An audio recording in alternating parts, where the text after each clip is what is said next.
the show. My name is AJ. Did you know that almost half of Americans will meet the criteria for diagnosable mental health conditions? Today, we're going to talk about the topic that many consider to be taboo. Let us know your thoughts, your questions. You can dial 984-400-5656 because this is Critical Call.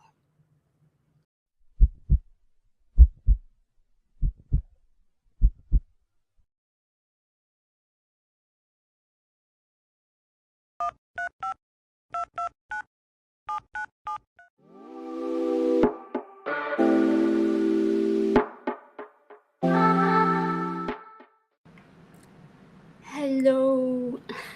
I was hiding. Okay, it's very hot in here, so I have a fan and it's very cute.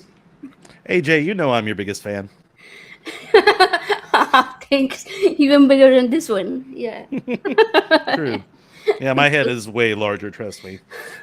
it's it's bigger in real life. The camera just I, takes away 5 pounds. yeah, I mean, I've met you. Your fluffy size, cuddle size. hmm and a gigantic head. Let's not forget. Okay. Good to see you, uh, AJ. how have you been? What are I you am up to? fantastic, actually. It has been a couple of weeks since I saw you. I did. We were both at NanoCon together. I did get a really rough case of con crud, which my voice is still kind of recovering from, but it was totally worth it. I had a fun time, and I already miss you. Like I was just like, I need more AJ in my life. Yeah, this is really Mm. why I was happy when you asked me to be on today. Yay!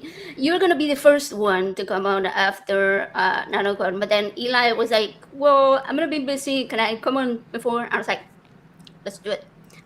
So, That's but fine. sorry, but Eli it comes did first not happen. alphabetically. Good point. Wait,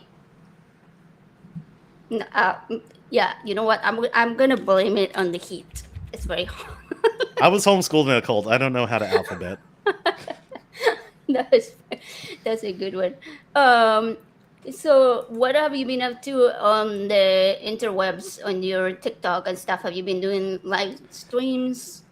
Well, yeah, like I said, I've been a little under the Oh, the weather, so I haven't really felt up to it. But I've been keeping an eye on things, and I'm also working on a few secret projects in the background. Hence the new stereo or the new sound setup here. Yeah, you'll be hearing about that quite soon, I assure you. ooh, fancy, fancy. I'm looking forward to that. We'll break the news whenever you're ready. That's cool. Absolutely. And Also, speak. speaking of Eli, you summoned him. Oh, did I? Oh, it's. Oh, okay. You know what? Sorry, I had the private chat on. Oh, hey, there he is. Hey, Eli, we were just talking about you. We were talking about you. Good things, not bad things. But Hmm? speaking of, oh, and cognitive echo. That's my husband. Hey. Good to So see you. everybody. All right. Speaking of Eli, he was on last week, and we were talking, about the panel that we had at NanoCon. How do you like that? It was awesome. I thought the panel was just absolutely phenomenal. I will be honest. Like when you asked me to be on, I was like, I don't know if I'm like the best representative of positive masculinity, but it was an honor for you to ask me up and being on the panel with both Eli and John, and you hosting and cameo appearance by Forrest Valkai of all people. Like that was far and above what I could have asked for, and yeah, it was an amazing experience. I thought Eli brought a lot of really great things to the table. Eli's one of those dudes that you just immediately feel like you've known all your life, and you just feel comfortable with him. He's just like, yeah, hey man, good stuff. Yeah, that's true. And he's been doing a series of interviews related to this topic. So I was like, perfect. hmm Uh, Yeah, I've been seeing uh, him on the TikToks and such lately, so that's awesome. oh yeah, yeah. He's been doing hmm some clips about that too. Then I feel like when I thought of the panel, I was like, I don't necessarily need people to be at the extreme of like completely deconverted, but I want people that are open to it, that I have seen are open to that and Hmm. listening to women and being allies and stuff. So like you don't have to be perfect. You just have to be willing to try. So Yep. I feel like you all fit that. And I mean, there is no perfect person, so I'm not perfect either, despite the appearances. You heard it here Anyway, first, folks. anyways, so for anybody that was not, uh, well, actually, nobody. Oh yeah, they have listened to it. My bad. It's hot. My brain is boiling right now. I was thinking I did not upload the video, but I did upload my own copy. What I didn't upload was the official copy. So some people have listened to the speech, which was about healthy masculinity, and sort of we discussed a little bit like what is toxic masculinity, what is healthy masculinity, how do we do better.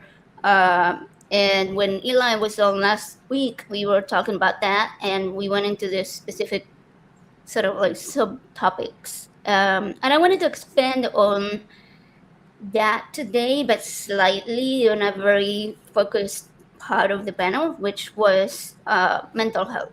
Yep. Right? We talk about like I mentioned that one part of developing healthy masculinity means that we have to realize that men often don't feel safe sharing certain things with other men because they are made to feel weak, or they associate this with being feminine, right? Being emotional, Hmm. vulnerable, talking about trauma. They think of it as something that is inherently of woman, and they cannot do it because then they will be like a woman, right? And it's it's absolutely a societal standard that has been built over generations, and it's based on the patriarchal structures that say that men should be strong and providers and protectors, uh, which we know comes from religious belief ideologies mostly, right? But it has seeped into all of our society. And but they forget that women can also be strong. Women can also be resilient. Single moms, right? They can Hmm. certainly provide for their families. And clearly, if you have two people, no matter what their gender or biological sex is, that live in a house and they both bring income, it will be you'll have more. But Right. single moms can still provide. So, um, you grew up in the IBOP cult, and when you were growing up, I imagine that this was something that was sort of taught to you. Yes. Yeah. How did that? Tell me a little bit about that sort of experience. So, what you said about patriarchy is spot on because that was IBLP's whole thing. They really emphasized authority, and what a lot of people don't know is that the umbrella of authority structure that you normally see your aunt post on Facebook, way more times than she ever should in her life. That concept came from IBLP. The idea that God is supposed to be the ultimate authority over a family. Then under him, you have an umbrella that's the father that protects the family. Then you have the mother that protects the children. Then you have all the children there. And the idea is if you stay within your specific bounds of authority, you're always protected from the fiery darts of the devil that are always raining down on you. First of all, that's really shitty umbrella design. Like if you have an umbrella, you just need one layer. Okay, if you have three layers, that's just three opportunities to get it blown away. But also, but also like this idea that men have to be the strong people like right under God and the direct communicators between God and women. That is that not only encourages really shitty behavior from the manly masculine men who want to be in charge of everything and really remind everybody, have I reminded you I'm a man today, but also like for people like me who didn't naturally incline that way. It felt like you were being asked to do something that was completely against your nature, but you didn't dare say anything because then you'd be berated for not being manly enough. And I'll give you an example. When I was 12 years old, on my 12th birthday, in fact, I was in the Alert Cadet program, which is IBLP's little pseudo military branch that they have, and the idea was that they would take you out for 3 days in Knoxville, Tennessee, and they'd run you through like military style drills. So you'd be doing push ups, you'd be rappelling off of the World's Fair Tower in Knoxville, you'd be doing like zip lines and obstacle courses and stuff, and run, run, run, go, go, go all the time. I was not a very athletically inclined kid. I had a Commodore 128 computer in my room, and that was my best friend at the time. So it was, so I was more of the indoorsy type, and I failed at literally everything. I fainted when I tried to rappel off the World's Fair Tower. They had to pull me back up. And so at the end of the day, I felt defeated, and I just asked my dad, I was like, can I just not do this? Because none of this is what I want. And he told me, he said, well, son, the reason you're not physically strong like that is because you're not spiritually strong, and you need to be both, because eventually, the government or the enemies of God might come and try to take your family away from you, and you have to be as strong as possible. And that's a lot to lay on a kid on their 12th birthday. Okay, like that's it's it really gave me like this moment of, oh damn, like I don't want any of that, but apparently I have to, because my authority says I have to. So and I say all this to say, not only did it encourage really shitty behavior, like the manly men types, but it also hurt people who didn't fall into that mold. And at the end of the day, patriarchy hurts everybody. And I'm not saying that men have it worse than women or anything like that. I am saying that the concept of patriarchy is so toxic that it ends up hurting way more people than we even realize. And I think it's about time that we start dismantling that idea, if nothing else, because the pain needs to stop. Right, and what we are talking about here is like this idea that men should be, completely blocked off from emotion, and like Yep. completely like don't cry, don't be vulnerable, don't share your trauma, all of that stuff. It it affects, ultimately. I feel like it affects the relationships with, not just with other men, but also with women, because Mm. you can never reach a point of where like you can actually communicate properly on the same level with your partner. Like you're not, if you're gonna be closed off and your partner is sharing with you and you're not sharing, you're not reciprocating that communication, it's just not gonna work out. Mhm. But man, what you just described about your dad, what he told you, that you were not physically strong because you were not spiritually strong, that struck me like as really. And I'm not saying your dad was abusive, but like, Oh, he was. okay, all right, good.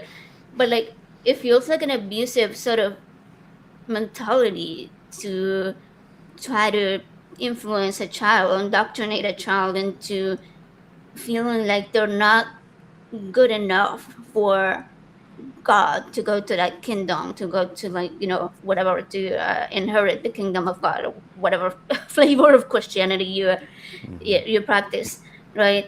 And wow, it's just so sad. I'm really glad that I didn't grow up in that because it feels like you will never be able to meet that standard. To me, I, Yeah, absolutely, and that was the point. I sincerely believe that they were trying to weed out the weak, to like kind of keep them in a subservient role, even though they, promoted you as like being this manly, authoritative man. I believe that people like myself were destined to always be in debt and in subservience to the cult. Meanwhile, the guys who figured out, oh, this is basically license for me to be an asshole. People like Josh Duggar, for example, they would be the ones that would, you know, be advanced, be given special privileges, have, things covered up and such, so that they could, be of use in a leadership role in cults like this. And again, it's just, my good friend Heather Heath, who also grew up in the cult, and she was also in the docu-series Shiny Happy People that I was in, she said that she knew a lot of guys who went to the full alert program for various reasons, whether or not they were just trying to hone their manliness skills or if they were problem children that they sent down there to get the, you know, problems beat out of them. She said that no one ever came back from alert better. She said everyone came back damaged in some way, whether or not it was, you know, damage for not feeling good enough or being damaged to be even more of a misogynistic jerk. That was the whole point.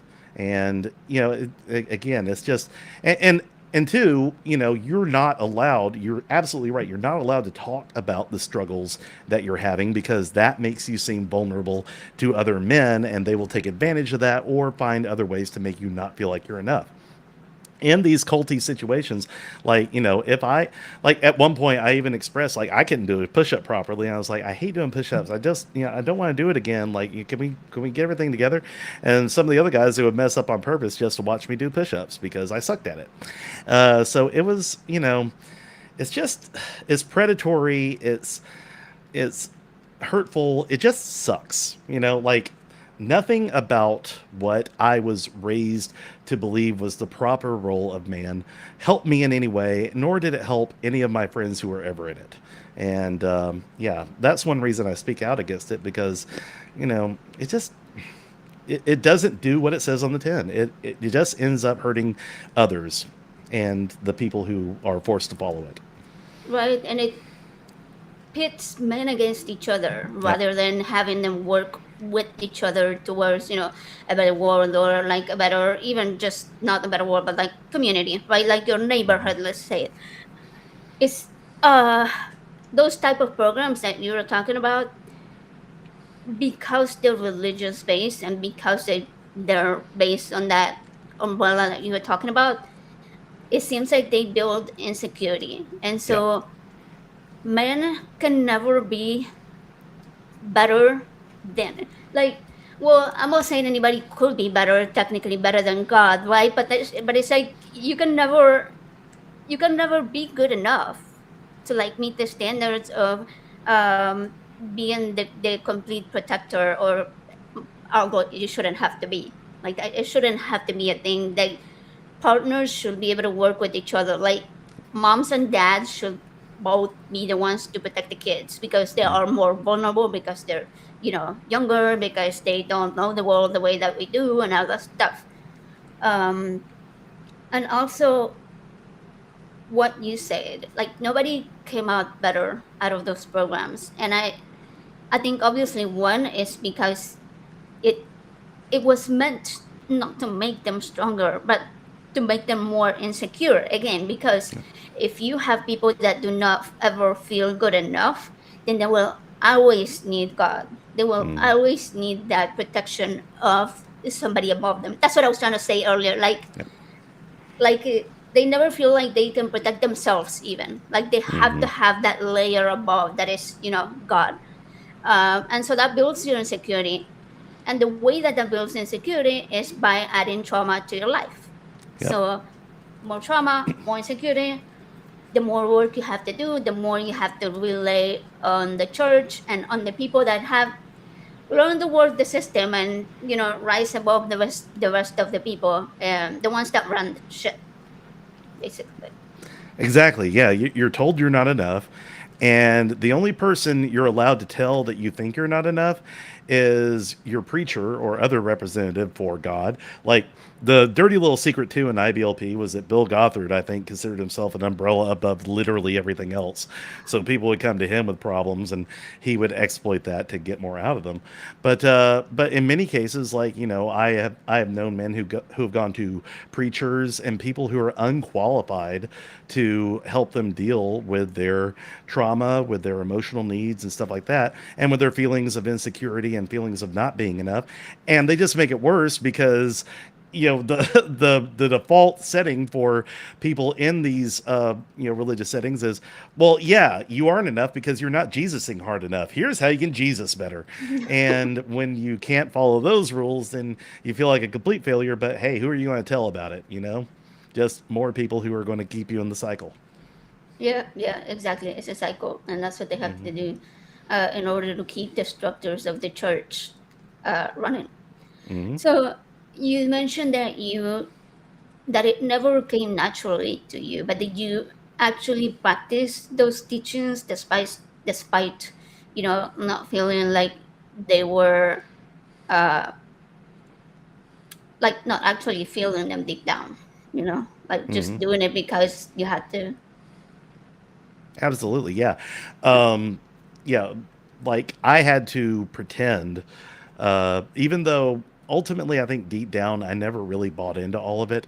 I had to pretend to, go along at least in theory with it. Like for example, when I first went out and got my self rooted in the world, I didn't go to college or anything because that was heavily discouraged in what I grew up in. So I started working for a church, basically full time. I lived on the church property and I did music. Um, and at that time, I told everyone because I was like 18 or 19, and at that point, people start looking for people for you to marry, not just date, but what I grew up in, you basically were supposed to marry the first person you fell for, and people would find someone if you couldn't. And I tried to push it all aside by saying like, oh, you know what? I'm just so focused on what I can do for God in the ministry right now. I just don't feel like pursuing that part of my life because I feel like God has more for me in this time of singleness. Really, I was scared to death. I was scared to death of finding someone that I had to rule over, finding someone that I had to be responsible for. My dad would tell me every time, like I said, he was very abusive, and he used to like ritualistically, um, physically abuse me whenever they called it spanking, but it's abuse. Come on. And he would sit me down and he would say, the reason I have to do this, son, is because I'm going to have to stand before God and give an account of how I raised you and how I protected your mother and stuff like that. And I want to make sure that I did everything I was supposed to. Well, that scares me to death because I'm thinking, okay, well, if I'm going to have to answer to God for like literally every time my wife had a need or my kids misbehaved, like that sounds like a lot, especially when I'm 18 and 19. I don't know what the hell I'm doing. I'm just starting out as an adult and I'm, doing life on hard mode at this point. So, it made me fearful to actually look for what I wanted because I felt like, um, or what I wanted out of life, even not just as far as like finding someone to marry, but also career wise, also, because I mean, I didn't want to live in the backwoods, at a church like my whole life, but I felt like it was what God would have me do at that time. And it taught me that my desires and the things I wanted to do with my life had to always come second to what people around me, especially the preachers and people who were in charge of that church and that whole system, what they said I was supposed to do. So not being one of the ones that was smart enough to figure out, oh, I need to be a jerk to get ahead, I was always going to be one of the ones who was at the mercy of everyone else until I left. How old were you when you left the church? Uh, it would have been, let's see, I left fundamentalism in 2011, so I was about 26. I still stayed in quite a while after I first left the first church I worked at, but it just, like, I kept seeing the same problems coming up over and over, no matter what churches I went to, what preachers I saw. And honestly, emotionally, I was, becoming very unwell, trying to keep up this whole pace. And I started going to therapy because I literally had a panic attack at work one day. Like, I didn't know what it was called. I didn't know what was happening. I just knew that I was having trouble breathing. I knew that, the room was spinning. I knew something was wrong. And I'm like, something's wrong with my head. And I need to talk to someone medical about this because what I've been doing lately just has not been working. I was doing everything according to what I've been taught, and I was miserable, and I was starting to break down. So that was when I started uh, taking my mental health seriously, and that was ultimately what helped lead me out of Christianity and the church. Even though my first therapist was in fact a Christian, like Wow. just having the freedom to pursue my own mental health and actually understand like what had happened to me as a child helped put me on a better path. That's great. And I imagine your parents did not like believe in therapy, right? Oh, absolutely not. Okay. My dad said that my dad once said that mental health and depression and anxiety, those were just demonic attacks. And if you were really in the Word and if you were really doing everything correctly, then those things wouldn't happen to you. Well, I'm here to tell you, I did everything correctly, and they still happened. And so, yeah, it had less to do with demons. I keep telling people, demons affected me a lot less when I stopped believing in them. Weird that. That is a good point. Yeah. Yeah, No, I don't want people to misinterpret what I'm about to say. Like, I don't think that being religious is a mental health condition. I don't. But I right. feel like when someone who has mental health issues goes deeper into religion, it's like it's a really bad combination because Hmm. it can lead that person to become like extremely obsessed with demonic things, or like believing that what they're experiencing is part of these huntings, or that they're not being spiritual enough, that they're not or spiritually strong enough, and all of that stuff. And it's like they get deeper and deeper into the religion rather than attempting to take care of the root source of their suffering, which will be, mental health, whatever that might be, and however they could like do therapy or medication or whatever. Like it doesn't, yeah, it doesn't really help. Um, and as far as therapy, uh, why do you think? I mean, I'm pretty sure I know the answer, right? And you're probably gonna have a similar one. But like, what do you think that there's anything specific that makes men more resistant to going to therapy, no matter what their religion is? It's the idea that if you have to seek help, you're weak. You know, it's, I saw a T-shirt when I was growing up that I thought was a good idea then, and now I'm like, oh, honey, no. It said, the doctor says stitches, you say duct tape, and no, that is a really bad idea. Do not do that. Do not get your medical advice from a T-shirt sold to bros.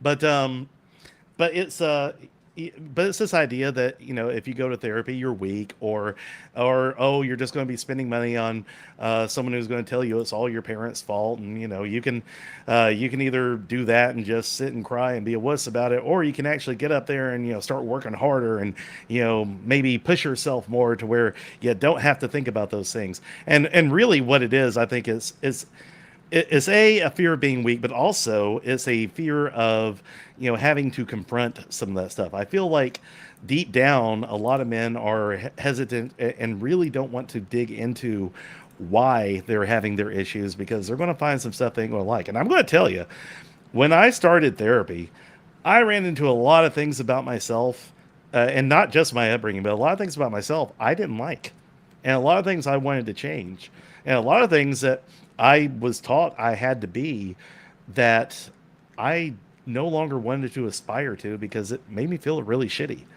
And I'm not saying it was pleasant. I'm not saying it was happy joy. I'm not saying I went to one therapy session and my life changed forever. It was a long, hard process, and it still is. I still see a therapist to this day.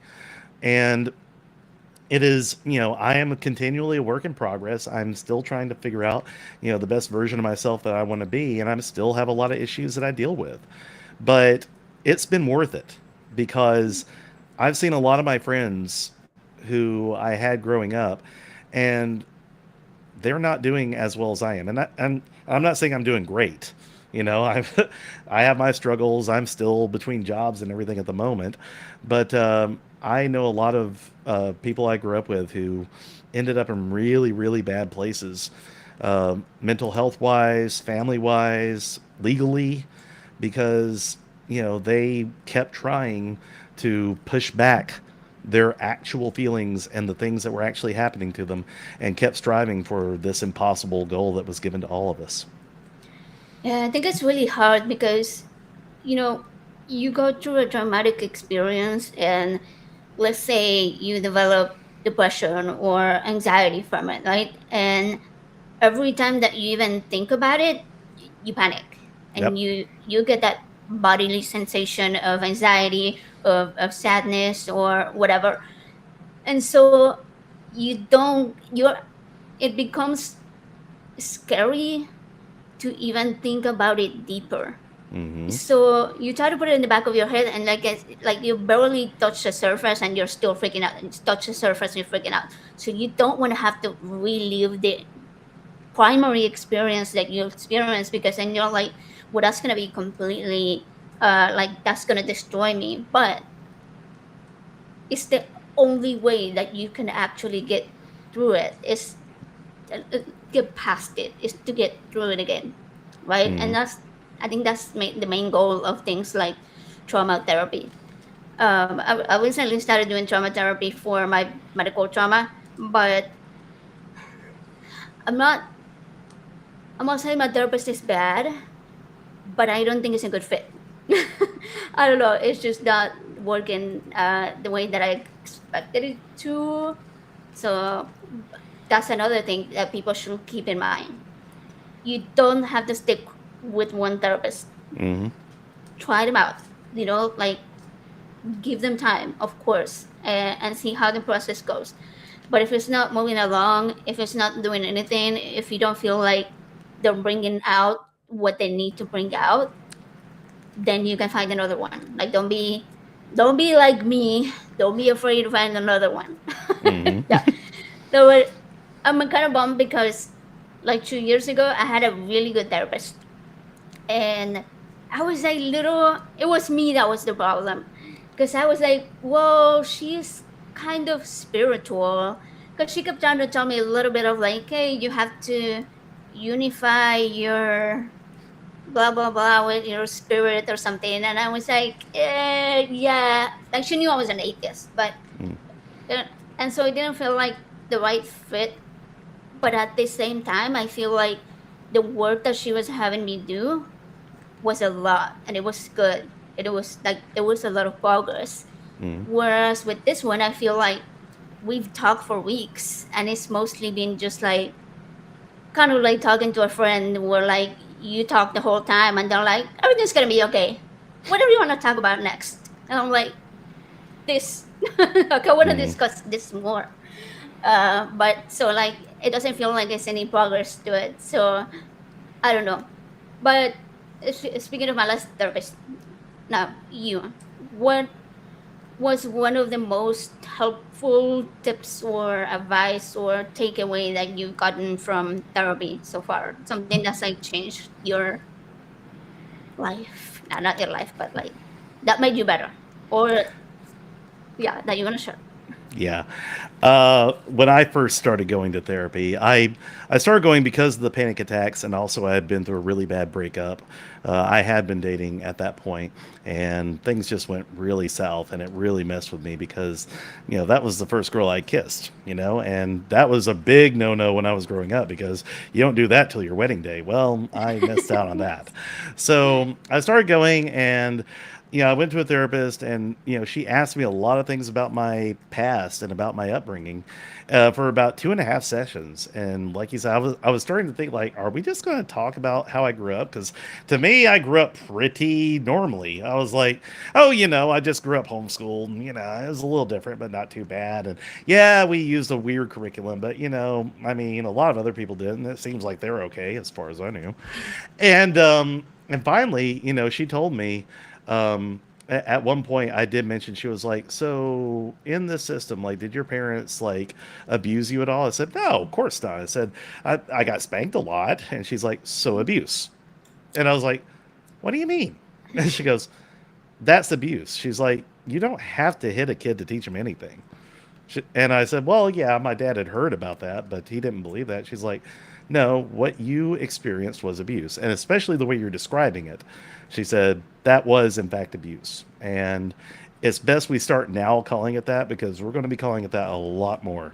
And she's like, and furthermore, here's some other things that you experienced. And she started laying out to me like why she had been asking me about all this. Um, for the past 2 sessions, and it started clicking. I was just like, oh, so I'm not just here because I had a bad breakup and I'm feeling dizzy. I'm here because there's a lot of stuff I haven't addressed. And so that to me, like naming things what they were was key. like, softening the blow or just trying to explain it away or just being like, it wasn't that bad. No, you had to get to the point where you said, no, this stuff was wrong, and I need to deal with that as possible. And another thing too that she did that I thought was brilliant, and I've never forgotten to this day, when I was talking about the breakup, I mentioned, that this is the first girl I kissed, and then we broke up soon afterwards, and it really messed with me because I thought that was supposed to be the person I was with the rest of my life, and that was the only reason I kissed her. And she looked at me just with a calm face. She said, "It's just a kiss." I was like, "What?" And she goes, "It's just a kiss. People do it all the time." I'd never thought about it that way. I was like, "Just a kiss?" And she's like, "Yeah, that's all it was."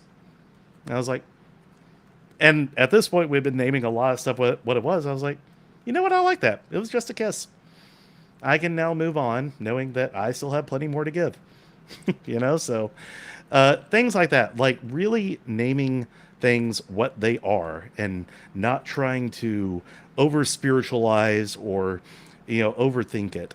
That to me was like the biggest early lesson I got from therapy. And it's something that every once in a while I still struggle with, but it's getting better. I love that. That's awesome. Yeah, as far as spanking, I agree. Like a lot of people just see it as, oh, discipline. Oh, if you don't do it, like your kids are gonna be the worst and most terrible, and they're not gonna learn, and they're not gonna respect you. And I also had to learn that, right? Like when I was growing up, spanking my parents, it was something that they just did, Mm-hmm. and washing your mouth with soap or stuff like that. Well, I saw them do it to my siblings, and I did not want to experience that, so I was good, or at least did not let them catch me, Yeah. and you know, uh, in any acts that will lead to that punishment. Uh, but that just builds fear of your parents, not respect.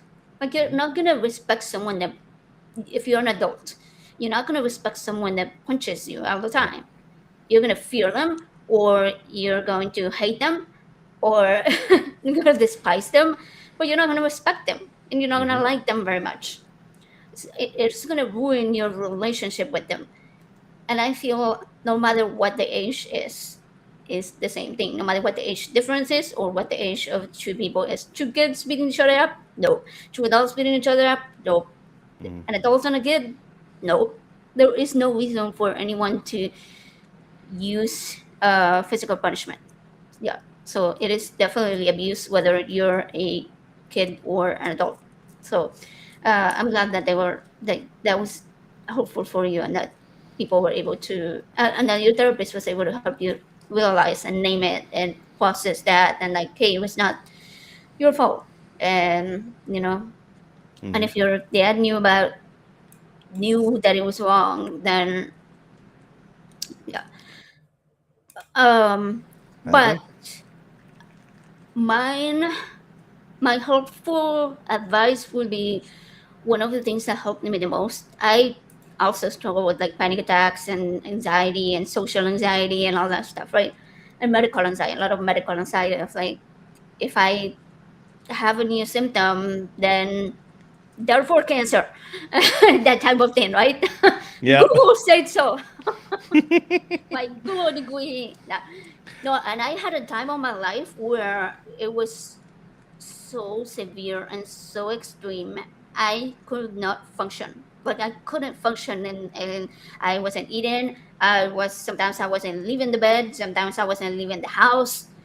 And one of those, one of the things that helped me a lot was positive thinking. Now, there can be toxic positivity, right? Like you can go to the extreme of like, you're way too positive, like just quit it. Like somebody just died, you can grieve, sort of thing. Like you have the right to do that. But it helped me realize that there were a lot of situations that I was making myself sick with anxiety that I didn't need to be. That I could find a positive in those specific situations, or that I didn't necessarily have to find a negative to it.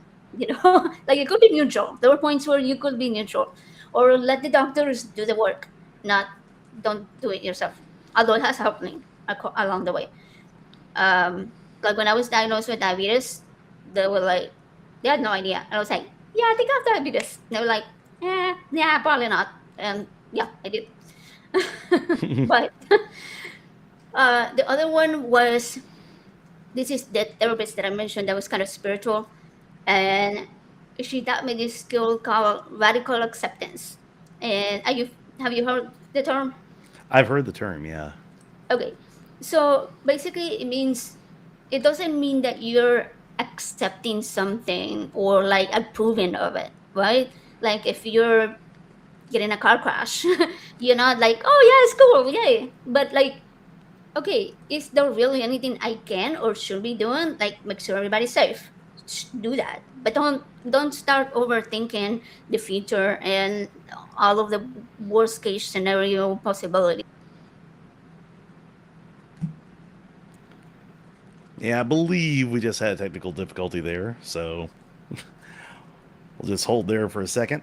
But yeah, what AJ was talking about is absolutely right. I have a version of that I use that comes from improv. I am an improv comedian, and I use acceptance to, like AJ said, accept the situation as it's put before me. And now that AJ's back, she can go ahead and explain further Yay! what she was saying there. I have no idea what happened. I could see you and I could hear you, but I guess Mm. you could not see me or hear me. I Nope, was you're like back though. screaming. Yeah. All right. Good. So, anyways, I was talking about radical acceptance, right? I think. Mm. Yep. Okay. Good. So basically, what it means is not necessarily agreeing with whatever is happening. It is more so accepting your reality as it is right now. Mm-hmm. Don't fight it. Don't judge it. Don't try to run away from the things that you can't really change at that point. And it also doesn't mean that you're just like, giving up. It's just like, okay, this is happening. This just happened. Yep. And it helped me a lot because there were a lot of situations where I really did cause myself so much mental pain Mm-hmm. that I didn't need to. Speaking of that, there's this Buddhist quote that says something along the lines of like that in life pain is inevitable, right? Like we are gonna have pain, but the suffering is optional, right? Like you can experience the pain without having, well, obviously, like if you're somebody ripped your limb off, like you're gonna experience a little bit of both, but Mm-hmm. we're talking about mental stuff. Yeah. Mm-hmm. Here. So, and I think it goes hand in hand with radical acceptance. Like, if you accept the pain that comes with life, but you can do your best not to let it like derail your life in a way that makes life be unbearable because of the anxiety, and like when you're struggling with anxiety, it's because you're looking into the future way too much. Mm-hmm. Wait, that's another Buddhist mentality thing that I try to remind myself a lot. If you're struggling with anxiety, you're looking too far into the future. If you're struggling with depression, you're looking into the past, too Yep. far into the past, right? Um, but anyways, the idea of radical acceptance is that it's going to give you the opportunity to accept what is happening without freaking out, without causing yourself more turmoil. And going back to what I just said, like let's just say that you're in a car wreck and you know that it's not your fault, right? That you Mm-hmm. like maybe somebody run into you or whatever.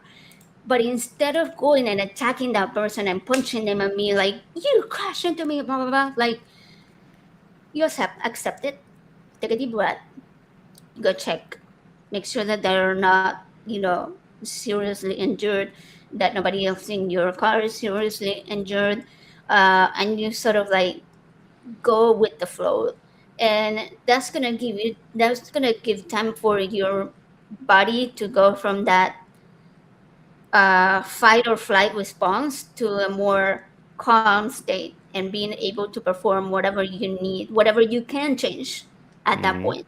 All right, let's call the police, let's call an ambulance if we need to, let's call my family so somebody can come pick me up, all of that stuff. Because if you're doing all that through the adrenaline and the rush, you could potentially, I don't know, put yourself at further harm. You could confront the other person in a way that would work them up also, like both of your levels are high and you start punching each other and beat each other up, and then you both end up in the hospital and then jail, right? Whereas if you accepted it and take it slow, then you're gonna, I don't know, the outcome is gonna be a lot better. You're gonna save yourself a lot of stress, potentially future health issues that come from stress, like heart issues come from stress. Your body ages. The more stress you experience, the faster you age. That's a thing. Yeah, I'm 25, and Yeah, I'm 16. You know? now I believe yours. That's the thing. But no, Yes. you're absolutely right, AJ. Like um, this whole idea of radical acceptance, like I was saying earlier, I've used it.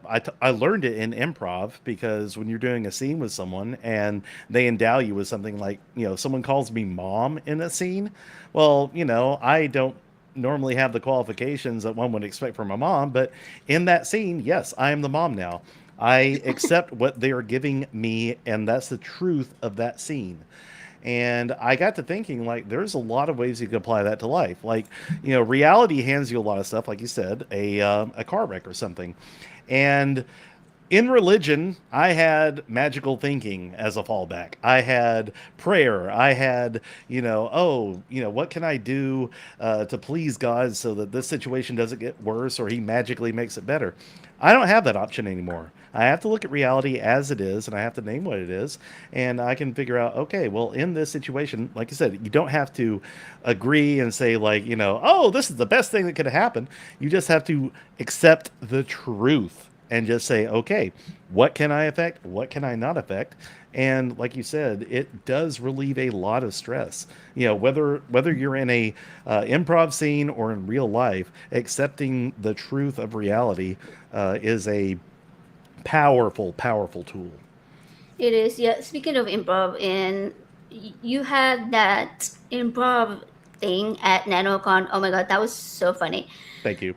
That was so good. And I was also really impressed by Bob Fa. Yes. I was like, holy crap! Like, because I had interacted with him before in a very professional, like prepping for the panel and giving advice and hey, do this, do that, blah blah blah. Here's what you can do. And seeing him like lay back and chill and coming up with all of these different things, it was like, oh god, that's awesome! I can't wait for Hmm. next time. Um, I love the one where the audience member came up. There was a two audience members, and they come up and they had to do the background noises. Yeah, that That's was for so like fun. that was hilarious.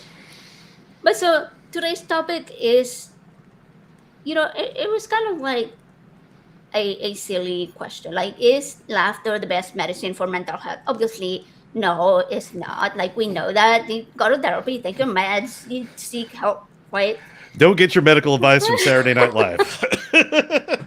Yeah, exactly. But I think what you were just discussing about improv helping you in other aspects of life is a really good way of showing how both acting and comedy can sort of help you handle life a little bit better, like Mm. stressful situations, and incorporate that into your daily situations, and having it as an extra tool in the toolbox for your mental health. Yeah, like making Mm. sure that you have breaks with people that you enjoy spending time with, and not people that stress you out further and stuff, that kind of stuff. Right. So those are really helpful tools. I know you told me before. How did you get into improv? Was that something that you were doing from early on in life? Oh no, not at all. When I first left fundamentalism, I excuse me, I decided to start, reaching out to other interest groups and, finding people that I like to hang with for reasons other than the fact that we went to the same church. Because, going to church was basically the same book club every week, and I had to pretend like all these people were my best friends, and sometimes they really were not. So I decided to like make friends on my own terms, and I started joining a lot of board gaming groups and nerd groups. And I was still going to church at this point, but I was being very selective in who I got close to at church, and eventually left altogether. But one of the friends that I made started taking improv classes from a local troupe, and I was invited to his graduation show because after you do so many classes, they would let you do a show with the troupe and show off the skills you learned. And I went and I had a blast. It was very much like Whose Line Is It Anyway? They did all the same style of games, and I said, "That's fun. I want to do that." In this quest of like finding interests that I want to pursue for their sake, I want to do this. So I started taking classes. I took a long break after taking a couple levels because work got insane and I had to do a lot of traveling and stuff. So I had a long gap. But I started taking it in the early 2010s, and I picked it back up in 2018. And right about that time, I finished up all the levels that troop would require before they put you in a show, and that to me was where I really started learning about acceptance. And at that point I'd already left the church and I had already come out as atheist, and it really refreshed in my head. I was like, oh, at this point in my life, at this point in my deconstruction, this makes a lot more sense as to how I am now approaching life. Like, you know, accepting the truth of the situation in life just like I would in a scene. Doesn't mean I have to agree with it, doesn't mean I have to be happy with it, but it means that I have to accept it in order to make actual stuff happen. In a scene, you make a great scene happen and the audience loves it. In life, you get to actually deal with reality as it's put in front of you, and you come out a lot better than just saying, well, God's in control. No, not really. Like, Oh yeah. you're this is there are things you can do and there are things you can't do, and how it goes from there is entirely up to the situation and your actions. And it really kind of opened the door in my head to like say, oh, there's a lot I can learn about performance that I can actually use in real life. And also public speaking. I wouldn't have ever started speaking out about the cult I was raised in if it hadn't have been for what I learned in improv classes. Like, in so many ways, it really helped me become a lot of the person I am today, for better and worse. But yeah. That's awesome. And I think that can also apply to how we deal with other people, right? Yes. There are situations where sometimes we make things worse because we uh, further engage in people that we shouldn't, right? Mm. And it was really hard for me. It was something that took me a couple of years to grasp. I had this family member that was like constantly talking about religion to me, and in group chats, and making me look like the shitty atheist, the heathen and the bad egg of the family. And I will always make the mistake of continuing to engage with this person and ending up being the bad guy myself. Mm. So it took me so long to be like, the best way to show someone that you don't give a shit is by not giving a shit. Don't give Mm. them your time. Don't give them your time, your attention. Don't. That is what they want. They want your response. They want you to engage in their conversation so they can then turn around, make themselves the victim, and you're end up being the bad guy. So, yeah, that took me a long time to deconstruct that part. Oh, I have a term And for that. oh, what is that? You're wrong. Go be wrong somewhere else. I don't have to deal with it. Like, okay, I can walk away. You can go be wrong in your own time. I love that. Perfect. Oh, I'll take that one. And Ila says this feels like targeted advertising. Yeah, maybe, possibly. Who knows? It's like, uh, but public speaking. That was another one that for me helped me a lot in my own life, like improving my own life. Because in high school, I hated the class speech Oh class. yeah. I hated it. I had to go in front of the class. I hated it. I had to talk to the person next to me. I hated it. So I did not want to do it. And it was in 2017, before I had my implant. I organized the March for Science for Houston, and I had to, as the director, I had to sort of say things, into a microphone. Uh, and I did, but because of my hearing, I never wanted to do any kind of speaking that involved back and forth conversation, because it like terrified me that I wasn't able to engage, or because my hearing, right? Now, once I got my cochlear implant, it took forever to even very, very slowly, like by having conversations with people in person, and then online. Oh my God, I cannot remember who it was that I talked to. Oh, yeah, I do know. Never mind. It was SR. Uh, I went on the after shows, the ACA after shows, and I called, like, you hop on the Discord thing and you talk back and forth. I was so nervous, even though I wasn't on screen or anything. It was like probably like five people on the stage, but I was still so nervous. And they made me feel so welcome and so like accepted, and like, hey, you're fine. Like, if we have to repeat things, it's cool. Like, it's not a problem. Because I had grown up thinking that, like, having that trauma of like, if you have to ask somebody to be themselves, they're not going to want to, because a lot of people in my life didn't want to make the effort to do Mm-hmm. that. Um, and so when I was like, okay, maybe I can do this. And then people kept telling me, why don't you do your own show? And I will go in the side chats and stuff, and they're like, do you have a channel? I was like, no, like, I don't make content yet. And then I started making it, and it was like, okay, this is all right. At first it was just me, and then when I got more comfortable speaking into the microphone and the camera, and somebody invited me on their show, and I was like, maybe I can. And I did it once, and I really enjoyed it.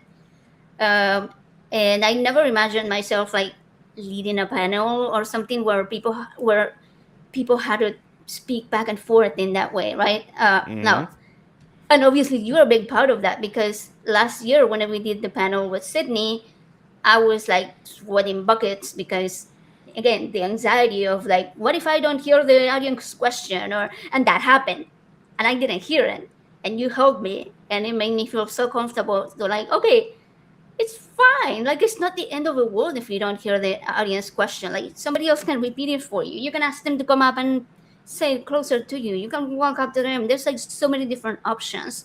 You don't have Freaking out doesn't have to be the only option that you have. So, Exactly. and Yeah. now I'm like looking forward to the next panel. Like, yeah, I'm gonna do it again. I don't know. I love it. Well, and also too, like that was an honor to do that because I didn't think anything of it. Like I grew up, my dad had a lot of hearing problems, and it was just something I was raised with. It was, not a big deal to me. But also too, in public speaking, especially on a panel where you're with people and you're really trying to get a message across, you know, it's not a competition. You need to support the people that you're with.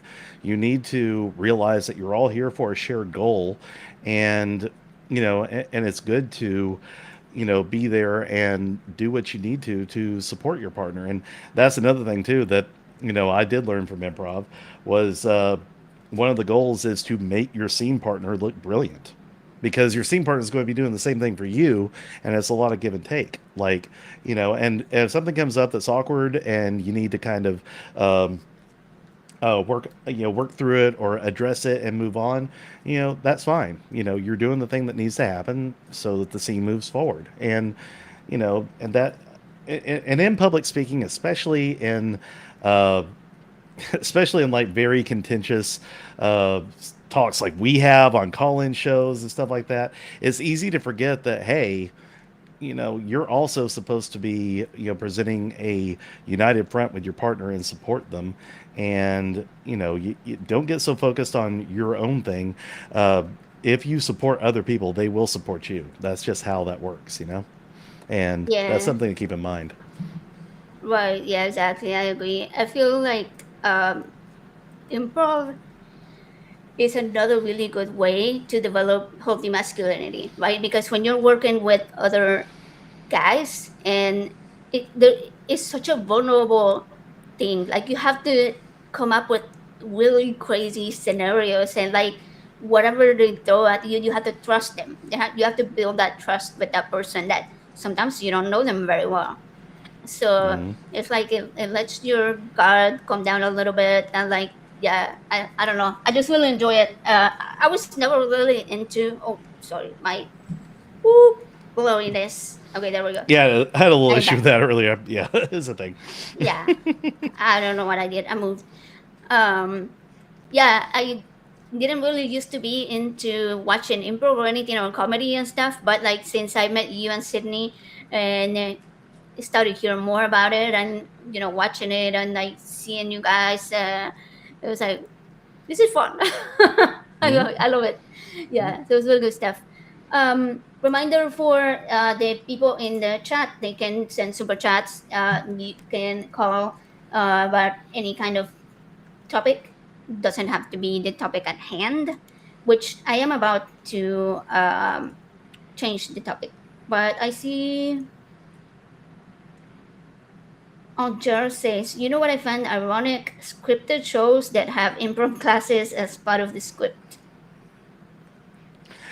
Okay.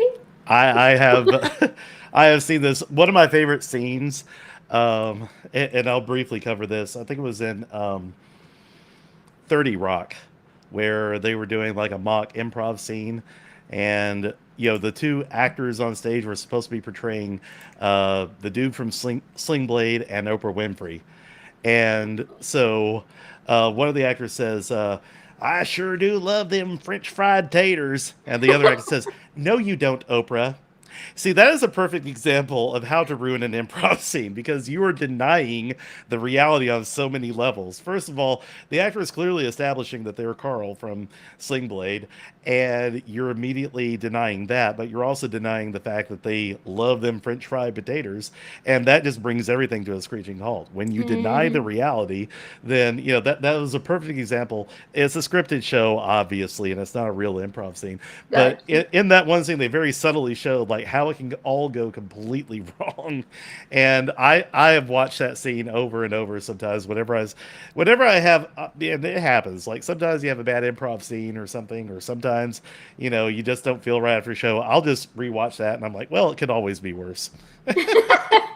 True. Like the only correct response would have been, Yeah, You want some mustard with that? I have a hard time seeing Oprah say that, but cool. Oh, yeah, that is a Love great that. movie. I've seen it so many times. Joe loves it, so he introduced me to it, and we watched it a bunch of times. Mm. Um, but anyways, while we wait for the people to make up their minds if they want to call or something, we talk about mental health as relating to masculinity and men and all of that.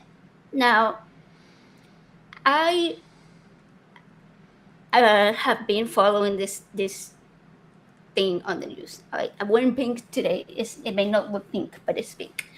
Uh, is for awareness. Are you following the Lindsay Clancy trial thing? No, I'm not. Yeah, tell me about You're that. not. Yeah. Okay. It's all over my feed, but it's because I keep watching the videos, and then it keeps showing me more. And it turned into me tuning in every morning to actually watch the trial live because it's so enthralling. It's so like, holy crap, there's just so much to it. First of all, trigger warning, because we're going to talk about women's mental health and postpartum depression and harm to self-harm and harm to children. Okay, so, and if anybody wants to, that is listening, has heard about it, Lindsay Clancy, um, you can call in. We can talk about it. If you disagree with what I'm saying, or if you want to discuss any part of it, I'm not like opposed to that. So, anyways, so this woman in 2023, she was charged with taking the lives of her three children who were under the age of 5. One was 5, one was 3, and one was 8 months old. And then she tried to take her own life, right? The husband gets back home and finds the whole thing. And now nobody's denying that she did it, right? The trial currently is to see whether she was criminally responsible for it. Basically, because it's in Massachusetts, it's the insanity defense, basically, which is what they call it in other states.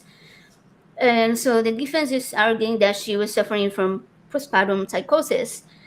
And the more you look at the case, the more it's like, yeah, like she truly, really was. Like, first of all, she was from like October to January, October 22 to January 2023. She was seeking, she was going to psychiatrists. She was telling people, like her family, her friends, her doctors, that she was struggling, that she was depressed, that she was anxious, that she was not sleeping. And, you know, she went to so many psychiatrists. She gave her like 13 different medications in 4 months. And on and off, right? Sometimes she would be weaned off of them because she was not responding well to them or having bad side effects. There was another situation where she drove herself to the hospital because she hadn't slept in 2 days, and to the emergency room, and they gave her something for sleep, and then she goes back home, and less than a week later her husband just goes on a trip for 2 nights away and leaves her home with the three kids. um, then there's another situation later. So this was November, right? And then in January, she, no, sorry, December, um, she has her husband drive her to a crisis center because she says she felt like she was going to harm the children. And, you know, she was just like completely numb, Hmm. and like she needed help, severely, serious help. So she goes to the crisis center. The husband drops her off. He goes skiing. Looks like, yeah, I'm gonna go, you know, have some fun while she's in the crisis center.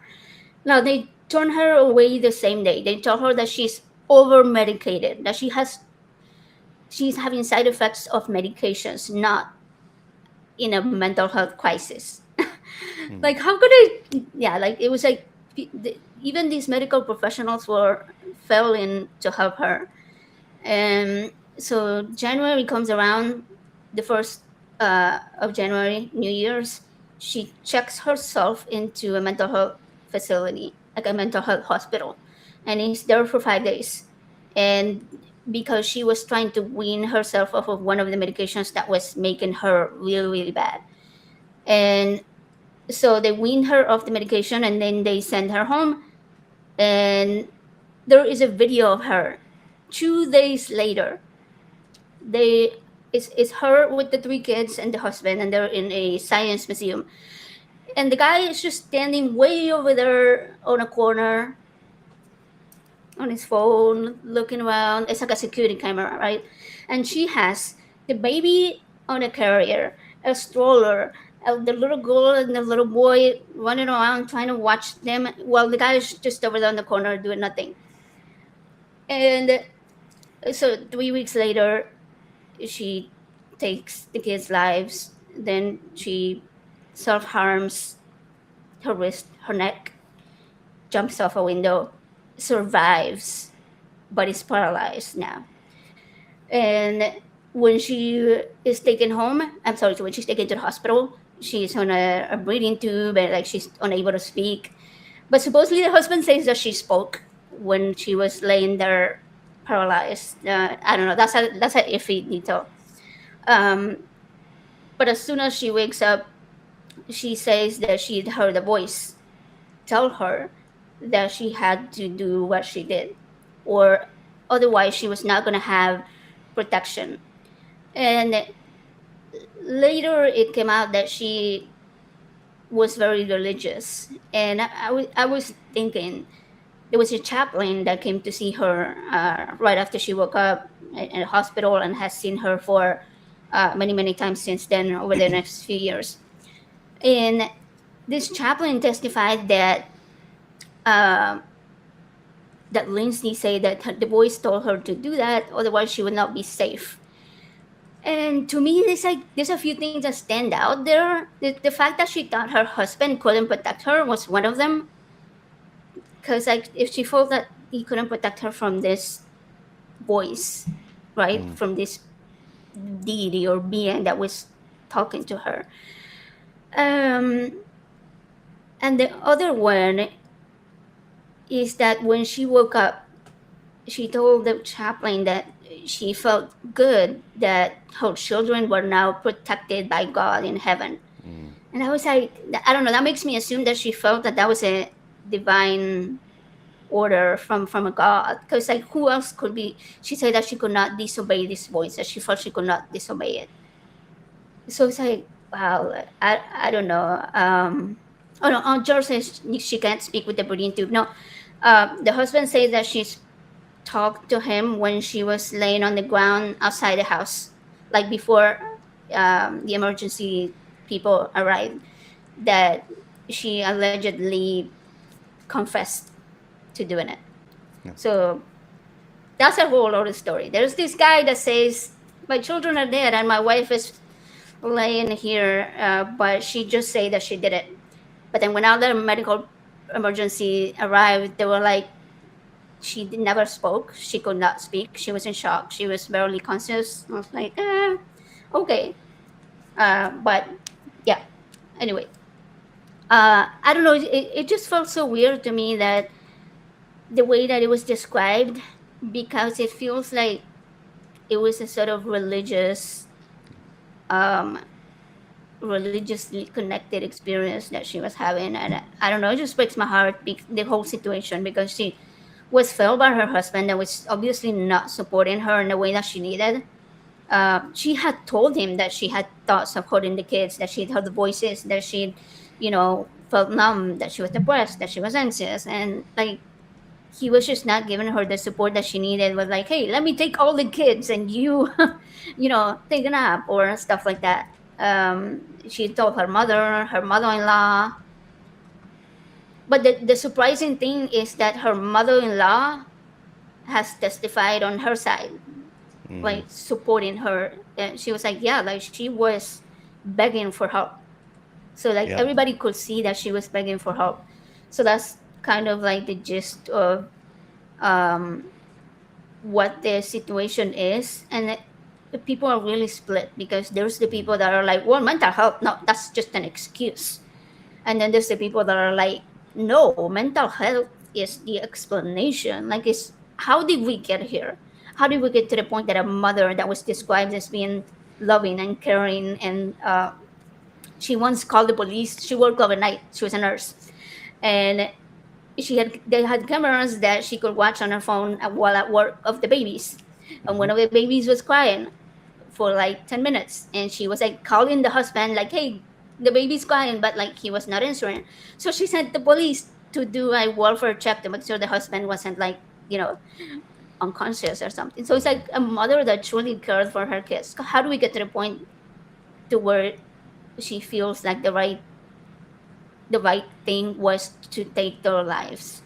And uh, we have to understand how deeply postpartum depression affects the Yeah. mind of people. Uh, yeah. Yeah, I mean, just two things come to mind when you say that. First of all, what we talked about earlier, like religion itself is not a mental disorder, but or a mental health issue, but it can definitely exacerbate it.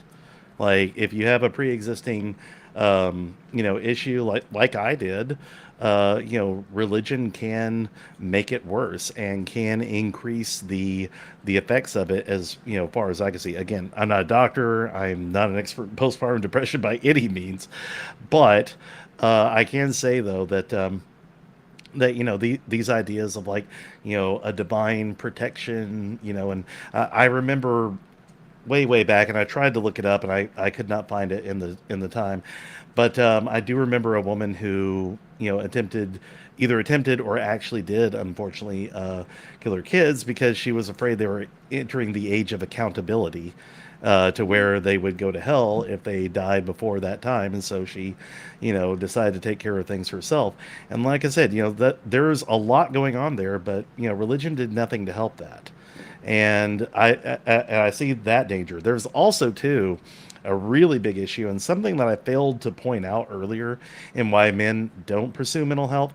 And this is purely privilege on my part, but access to mental health, and obviously she did have doctors and everything looking out for her. But in the system we have here in the U.S., everything is all profit centered, and it's about doing things in the most monetarily efficient way. We have insurance companies that are deciding what is and what is not covered treatment. We have doctors that are just overworked trying to justify especially mental health issues, and having to just overburdened with resources, or in some cases just simply not providing adequate care, as we apparently have seen here. And those of you in other countries like who have socialized medicine and who have better healthcare systems, absolutely take advantage of that and make sure that you are getting your mental health taken care of just as much, because here in the States we have a lot of barriers to that as well, and we have a lot of pressing issues that makes the care that we do get not the best. So, yeah, and of course, religion does tend to try to sneak into those gaps that are being left behind by pretending to be therapists and pretending to be qualified therapists and stuff. So it's just there. It is a real minefield here in the States, particularly when it comes to treating stuff like that. And so I think, for everyone, no matter if you're man, woman, non binary, anything, anyone who's having a mental health issue, make sure to the best of your ability that the care you're getting is right for you. You do have the right to switch therapists. You do have the right to demand better care. I'll never forget one time when I was doing physical therapy for a long running knee issue. My physical therapist literally told me, he's like, unfortunately in our system sometimes you have to be an asshole to get care. And it's an indictment of the system, but he was absolutely right. I didn't get the care I needed until I started really pushing. So Mhm. it is, and it adds stress to it. But I urge everyone, like keep fighting that fight and keep trying to get the proper care that you need, because it can literally be life and death, as we have seen here.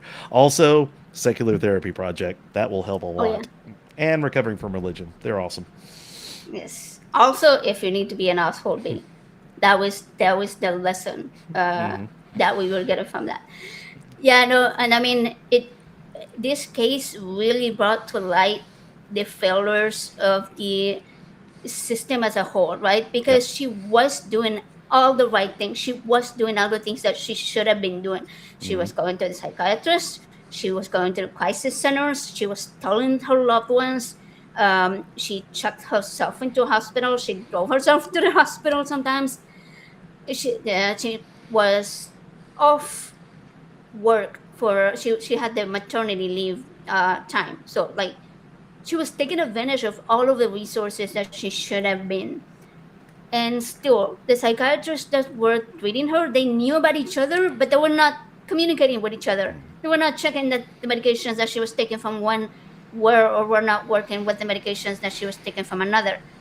There was one of the psychiatrists that did not even treat her for postpartum depression, Mm. just regular, right? And this was a completely different case because postpartum depression can lead to what she ended up with, postpartum psychosis. And while it isn't common for it to lead to, such great harm, it can lead a lot of times to self harm.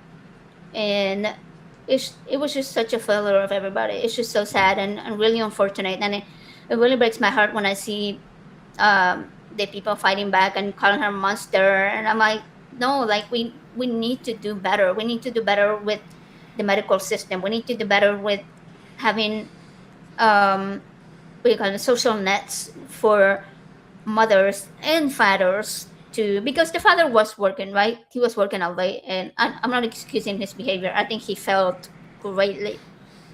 But if you have a couple that have 3 children and they are both sort of struggling because he's, working and trying to keep up with all the bills and everything, and she's like overwhelmed with mental health stuff and trying to take care of the kids, then there has to be something else that they can reach, that can help them stay afloat and for her to be able to get the help that she needed without Mm. having to resort to, I don't know, like resources that they don't even have. So I don't know. I don't know. It's just a completely heartbreaking story. Mm. Um, so I was trying to keep up with the chat. No, never mind. Um, no, I thought there was a message. Sorry, I'm very distracted. It's still very hot in here. I feel like it is. I have entered hell. The depths of hell have opened. Global warming for everybody. Mm. Uh, Yeah, yeah. it is a balmy 83 degrees where I am, so I feel you. Oh wow. Okay. Yeah. It I don't know. probably feels like 110 outside though. I went out earlier and I felt the initial rush of sweat and I was like, nope, I'm been going back in. Yeah, I went to take my dogs outside, and it was like right in the sun, and I felt like my skin was just gonna burn off. Mm. And my window over here is like immediately where the sun hits for the, I guess, hottest part of the day. So it gets really warm in this room. Yeah. Plus, lights and all that stuff. Very fun, very fun. Thank you, everybody that is contributing to global warming and Satan. But that's also another thing too. Like one thing that has helped me and that I'll throw out for a freebie, um, if you yeah, if you do want to, get a quick boost to your mental health and you can do so safely, yeah, go outside, but do so responsibly, especially if you're in a hot area. Oh my God, yeah, do so responsibly. That's a really good. Yeah, don't be running in 110-degree weather like it is here. Hmm. Okay, there is somebody that wants to call. So the link to call should be under the. Yeah, it's in the Oh, crawl. It's literally going by it's right not. now. So yeah. Where is it? Where is it, guys? It was supposed to be, but yeah, I don't see it. Uh, okay, maybe Michael can put the link. Sure. Yeah, because otherwise I'll have to dig into all the things. Like I see it here, right? But then you will have to Mm, type it. I was trying yeah. to post it in the chat so that they could just click it Hmm. and make life easier for everybody. Indeed. Yeah. But yeah. So I am sure somebody can do the things Hmm. for me. Appreciate it. Very much Indeed. appreciate it. And by the way, Uh, to the people behind the scenes that make all this possible, because yeah. we do not, um, yeah, we would not look or sound as good as we do without them. So thank you. Speak of it for yourself, man. Okay, fair. Okay. Thank you, everybody. Yeah, they're awesome. But yeah, if they can get the link on the side chat, so that we can get a phone call, then we will, hold off until then. But in the meantime, oh, you know what? Speaking of that story that I was talking about, there's always a lot of like copycat cases when you have really public cases like that. And so the wife's name is Lindsay, and the husband's name is Patrick. And today I'm looking at an article, and it's a guy that's being charged with offing his wife and making it seem like a self off attempt, and he done it by slicing her throat, making it, which was the same one of the methods that Lindsay Clancy used. And the weirdest part was the woman's name is also Lindsay, and the man's name is also Patrick. And I was like, holy freaking shit! Like, I think he thought he was gonna get away with it. It took them about a week actually to realize that it wasn't an attempt, an unalive attempt. And I was like, wow, wow. Like, I mean, I'm glad they figured it out because, like, yeah, crazy stuff. Yeah. So for people who don't understand correlation and causation, clearly the problem is Patrick's and Lindsay's. Right? Yeah, like Patrick, dude, come on. But this one apparently was cheating, and I guess he wanted to leave the wife, but didn't want. But thought that that murder was the best way to do it. Like, what the heck? What the heck? Yeah. Well, that's about murder. We don't. You know what? I guess I will have to go and find the link myself. Um, Yeah, 'cause- and I think people are having trouble like posting the link in the chat as well because the lovely tubes and such tend to have an issue with that. So oh it is yeah, what yeah, it is. yeah, Yeah. yeah. So, The tubes are but always. also I will say to the guest, check the description of the video. It might be in there as well. It So is not, it is not. Okay. unfortunately. Well, Because I yeah. checked. Okay. Never mind. All right, there we go. Uh, you just click it. See, I should have done it earlier, but like I was like, hey, we have people for that. But uh, Hey, we got it. anyways. All right. Cool. Oh, so you could just click it and see if you want to talk. I think they wanted to talk about um, Islam, maybe is what I'm seeing. Which Possibly, honestly is not something I know a heck of a lot about, other than the I fact that it's a religion. same. So, yeah, I'd be interested in seeing like how that corresponds with what we've been talking about. That'd be interesting. Yeah, I don't know this username. Never seen Jody Dowad around, but we'll see. They say that religion is bad, especially Islam.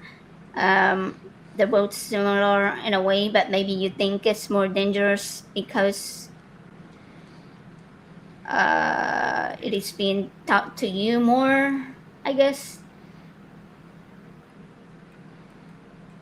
I don't know. I think there are definitely harms to both religions, and ultimately, they're both Christianity and Islam are both Abrahamic religions, right? They basically follow the same gods. So And um, weirdly, both rooted in patriarchy. So yeah, it's yeah. Oh, Felicia left to say Felicia. super chat $5. Felicia by nature, opossums war, Okay, and opossums do rule. that is a 100%. fact. That I I have no arguments against it. I'm sorry. I hear they rule most of the tick world, which really helps me because I do not like ticks, and I live in a state that's crawling with them. So I'm in danger. Oh wow. Yeah, just put one outside and you got it. I'm pretty sure I have either opossums or raccoons or something. I know they're not the same. They're not the same. But I'm saying this little gray fluffy critters outside in my garden because whenever I plant stuff, they steal my tomatoes. See, So, I'm living that apartment life, but I do see my fluffy friends around the dumpster all the time, oh, and yeah, we got some fat ones, and you know what? Good on them. Honestly, they're living their best life. yeah. I was like, I'm not gonna get rid of them. They're cute, and I want them to live their best life. So I started. I was like, okay, they're interested clearly in my vegetables because they want them. And so I started leaving like the little button tomatoes or whatever that had little holes in them or whatever because worms like tomatoes too. Uh, so Mhm. I will just put them in a little bowl and they enjoyed it. Oh, Theo had a good question. Question for Chad. Do you believe in some sort of catharsis through doing or watching drama? That's actually a really good question. I personally have benefited from that. I will say that I have to be in the right frame of mind for stuff like that. And first and foremost, like if you have gone through trauma, take care of yourself, before you start watching or taking part in any kind of drama that has to do with the things that have affected you in trauma. A lot of people ask me, have you seen this cult documentary or that cult documentary? And I have to honestly tell them, I'm like, I haven't seen a whole heck of a lot of them because I have to be in a good mindset to go into those. So it's, yeah, that could be a little triggering for me. But as far as like, in therapy and such, I have done role play therapy. I've done EMDR as well, and I've had friends who have also benefited a lot from EMDR therapy, in which you kind of like replay and then reprogram in your mind the event itself and like desensitize yourself to like the recurring thoughts around that. And sometimes, watching or taking parts in drama that deal kind of remotely with the trauma, but end in a satisfying way that my real life didn't. Yeah, that does feel good. Or if we're, like I love watching movies where the bad guy who has had the upper hand the whole time and who has been constantly pulling the strings and stuff like that. I love it when they just get it in the pants repeatedly at the end. Like I love it when everything just comes crashing down, boom, boom, boom, and it doesn't stop until the happy ending. Like things just keep getting worse for the person at the very end. That to me feels very cathartic because at the moment, I don't know how many people realize this. Bill Gothard, the guy who founded IBLP, he is currently in a coma. He is, he had a heart attack and he is in a coma right now. He's being kept alive by machines. And all this happened right before he was supposed to, uh, like, be deposed in a lawsuit. So, watching people actually facing justice and stuff does feel very cathartic for me because, you know, I accept real life and I accept what's being put in front of me, but sometimes, I do like to watch certain things and imagine, you know what, I could see Bill Gothard being put there and, really getting his comeuppance. So, yeah, that feels good. That's cool. Yeah, I had not. I mean, I'd seen when you said that he was in the hospital, and then I was like, oh crap. Yeah, I didn't keep up much with it. Also, IBLP itself as an institution still exists, just barely, but they are still there. And I had a reporter reach out to me recently and say that they discovered they had like $52 million in assets that they are still sitting on, and the fact that they're even existing and sitting atop that pile of cash makes me mad because every day that IBLP still exists, I consider a personal insult because I've done a lot of work trying to shut it down. But they are still very much vulnerable to the lawsuit, and that part I still kind of, keep up hope for. Did they put somebody else like in charge Oh yeah, that could potentially absorb the lawsuit stuff? oh yeah, well yeah. I mean, IBLP as an institution is still being run. They still have a board. Gil Bates of the reality show, I think it was the Bates, something Not about the Bates Bill family. Gates, Yeah, Gil Bates. Gil Okay. Bates. Yeah, It is very confusing, I know. But they had a canceled almost like 19 Kids and Counting adjacent show as well. He's on the board, but it's being run by the current president's name is Tim Levandusky. And the guy is a complete dial tone compared to Bill Gothard. Like, say what you will about Bill Gothard, he was an effective speaker and had a lot of charisma, which most cult leaders do. Tim Levandusky has none of that. He just has like some business savvy. And every time I've seen him go up and try to address the crowd, it's been very brief. And I think even he realizes that he sucks at speaking. So it's kind of fun to watch, watch him go up and try to be Bill and just suck at it. So yeah, that's also something I get a little bit of catharsis out of. Yeah, that was an interesting question. I thought it was good. Yeah. Thank you. Thanks Yeah, for very good question. Thank you so much, Theo. answering that. Yeah. And also, Theo said, I mean, drama as in theater or movies, not drama as in trouble beef. Yeah, these days you have to really specify. I thought that was good because, like, yeah, I don't know if I find beef drama very cathartic. Can I say too? I was Sometimes. just I was just thinking of this the other day. My dad, and obviously we didn't watch a lot of TV or take in a lot of movies and stuff growing up. There were some, but it wasn't much, and a lot of it had to be approved by IBLP. My dad, whenever he saw like conflict in a story, he was like, "Why does there always have to be a fight? Why can't it just be a happy world and we just watch people live happy lives?" And I was just like, growing up and having been a part of the theater community and everything now, I'm just like, man, that would make for a boring story, wouldn't it? Like, yeah, I agree that not everything has to be an all-out brawl, but conflict and tension, everything sometimes make for a damn good story. I mean, what would a hero's journey be without one? So it's yeah, and also too, like my dad was a preacher. That's a fine thing for someone who preaches from the fucking Bible to say. Am I right? Like that's anything but a happy land, unless you count heaven, which kind of sounds kind of shitty to me, honestly. Okay, Theo made a comment in the chat. And I'm gonna let you read it so you can Sure. mispronounce the names. I'm a Stanislavski Brecht School actor myself, very interested in the therapeutic use of acting and storytelling. And yeah, I know that there are people who also do it for that reason. Now, I don't primarily do any kind of acting or any kind of comedy stuff, for therapeutic reasons primarily. I do it because it's fun and it's a nice hobby for me. But yeah, there are some people, and I do know like some acting teachers who do use it in a therapeutic way, and I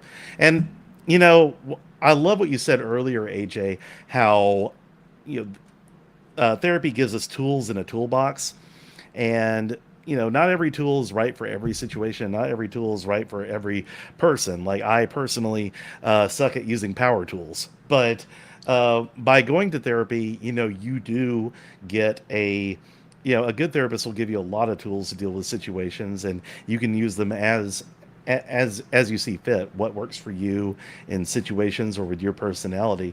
And I think that that's a perfectly legit way to deal with your trauma. Yeah, for sure. Yeah, I mean, there's like many different things that we can all explore. Hmm. Okay, we have the caller ready, I believe. Jude, Cool. him from the Middle East, who is an atheist, and says the patriarchal hierarchy in the Abrahamic religions is due to resource scarcity, where the religions developed. Interesting. Okay, I would love to hear how that um, applies. Never thought of it that way. So, okay, I guess we wait for the people with the buttons to do the buttoning, and because, yeah. Okay, yeah, we are ready for the call. Alrighty. Okay, there we go. I see the little opossum.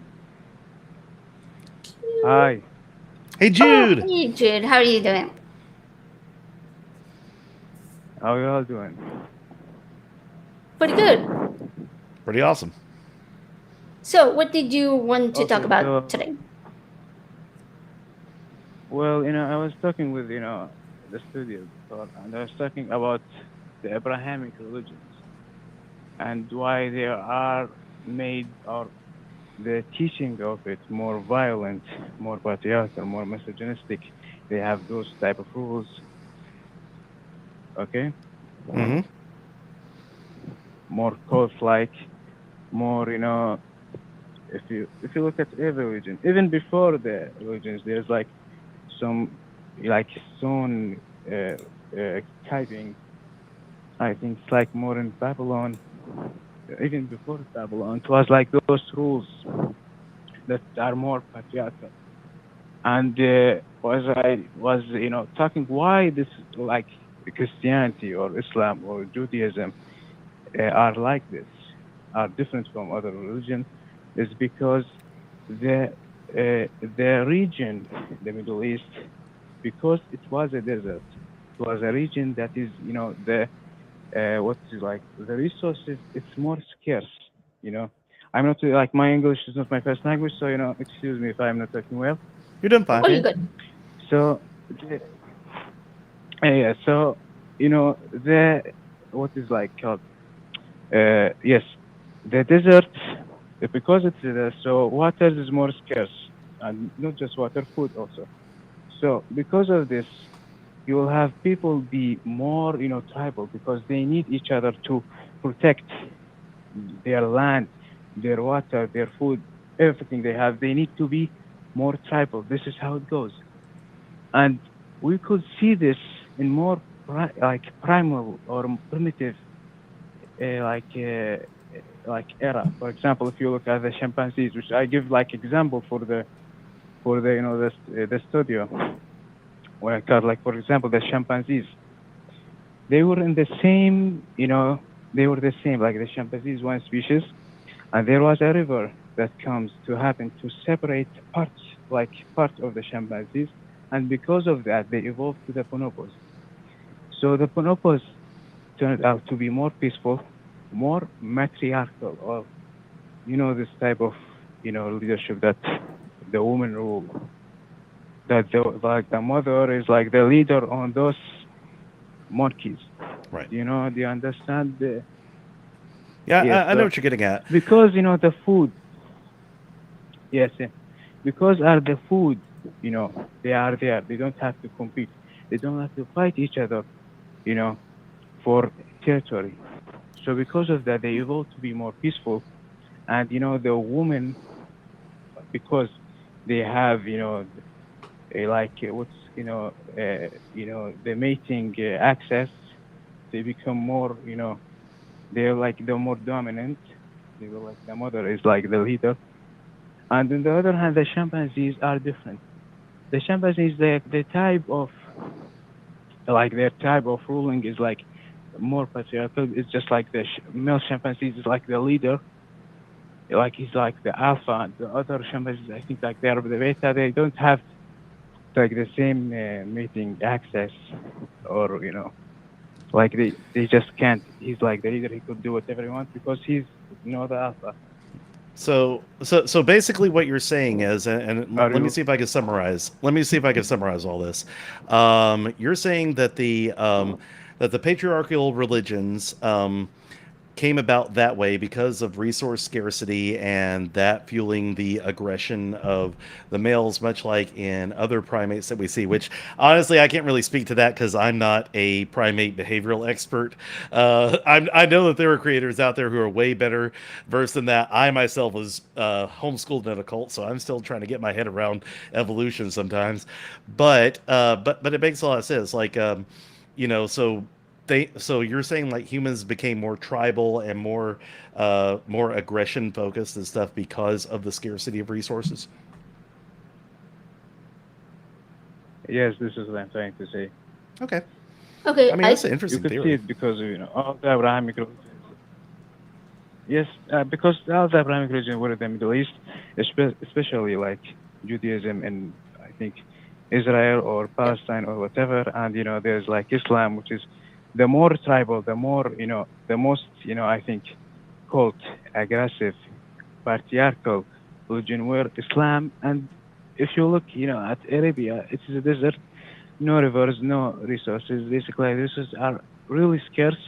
So what's gonna happen is you'll have like the most patriarchal society you'll get because of how they evolve. And this evolution is like slow, so it's like more thousands of years. Okay, so like those behaviors are more like genetics. Doesn't mean that they have to be like more genetics. Like took more time to like those type of people to be less aggressive. And Yeah, if Christianity is the same when it comes like the same from the same regions. but no, that I again, just like Chad, I can't say for sure. Oh yeah, that is facts because I haven't looked into it, but I'm going to because it makes a lot of sense.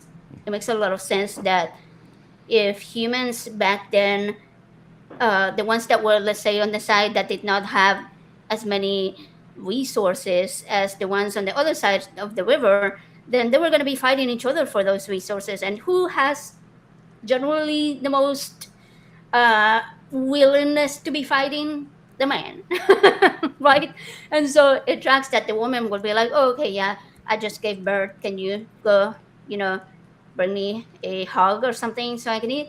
Uh, so it does really make sense that it will develop naturally as a need for like the woman to be down for a little bit taking care of the kids. And then since well, yeah, you were there for the birth, why don't you stick around and take care of the kids until they're a little bit older, and I'll go, and since I'm not birthing, I'll go hunt or you know grab some berries and stuff. So yeah, no, it definitely makes sense to me.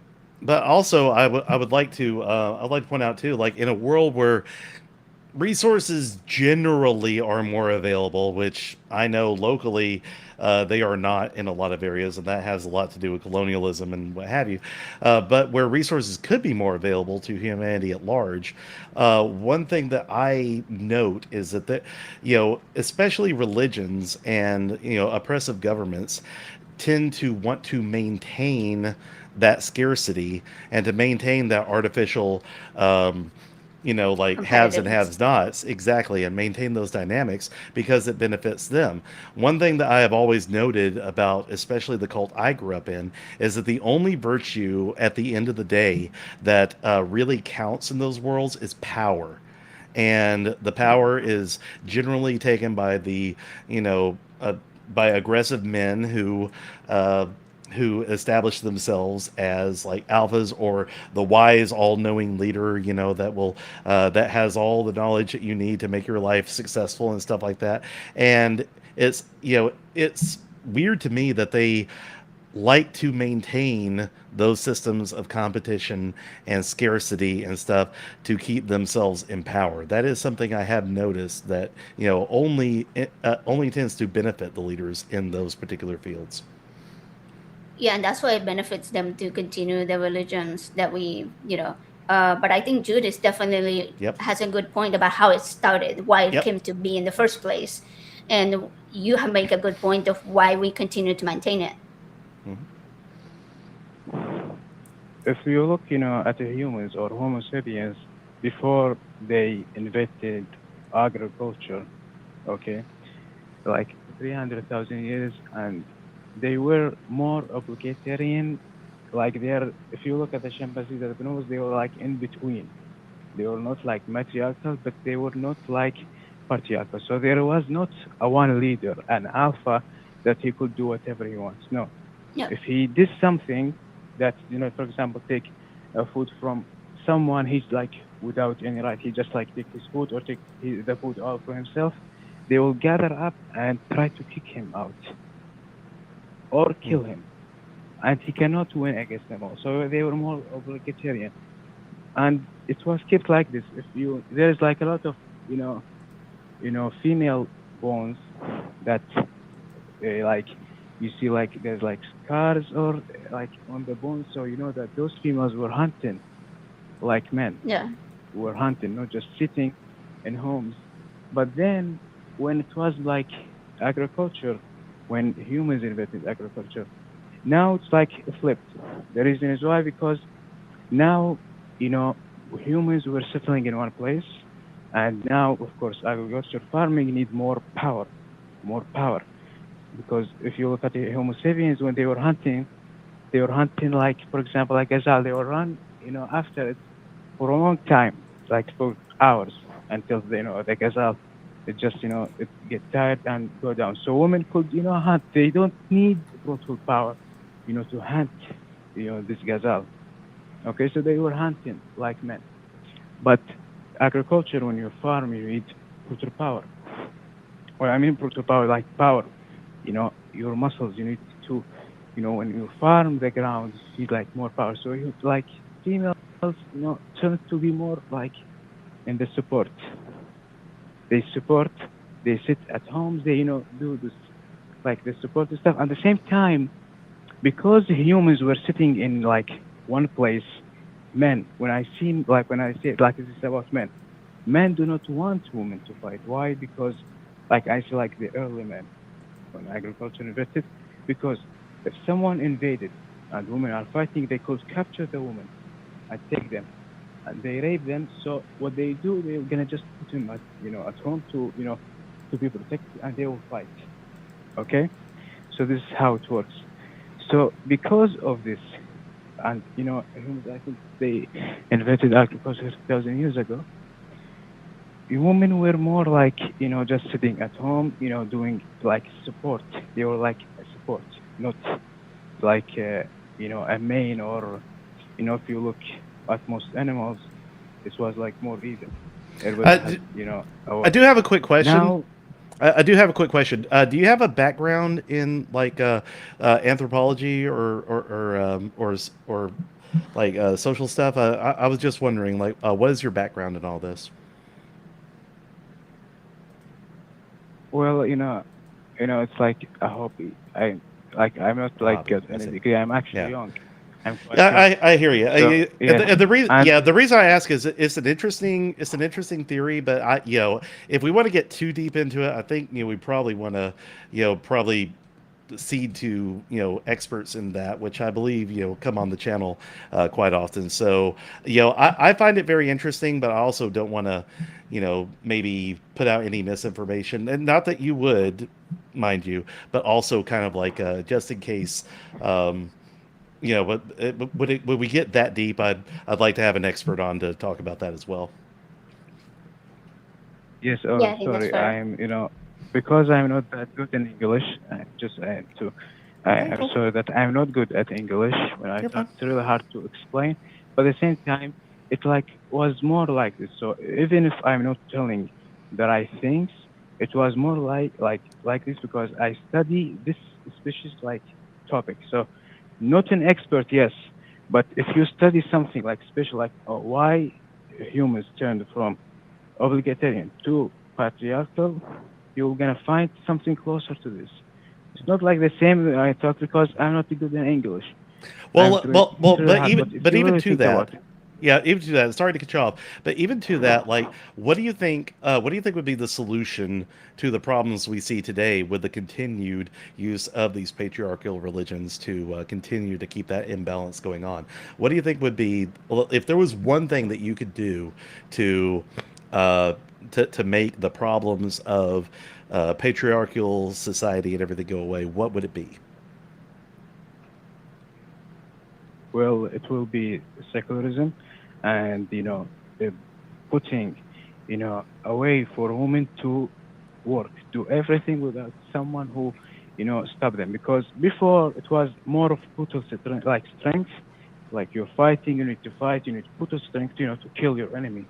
But then woman could be anything. Like the only thing maybe, a man is better than a woman. A guy is like just being a construction worker, like this building, because he needs like because he's bigger, because he's got more muscle mass, especially in his upper body. Yes, he will gonna be, of course, more stronger, more efficient in this type of jobs that need more brutal strength. But in the other jobs, women could do it.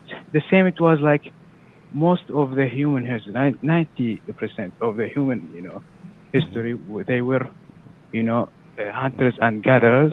And at this time, women were hunting, but not Well, when I'm saying hunting, not like 50%, well, like not in also, like Yeah, No, well, because also there is kids. too, yeah, also too. Sorry, again, I think we're kind of getting to a deeper territory that I'd love to have an expert on to really get into with.